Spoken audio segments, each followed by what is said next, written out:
siya ng magandang sapatos. Kaya, unahan makapadala kay Ate Melay na isinusuot sa butas para humigpit ang sapatos. Firstly,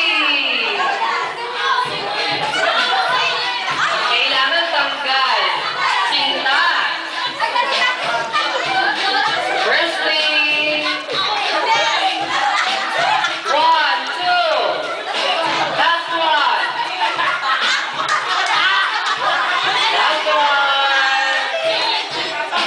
Okay. So, lumapit lahat ng may dala ng sintas dito. Nasaan? Okay, kanina to? Okay, Angel. Angel, what's your souvenir? Okay, the next one. Kanina to? Okay, Justin. And then, the third one kay Junel. Okay, ang sabi naman ni Popo, ako magaling.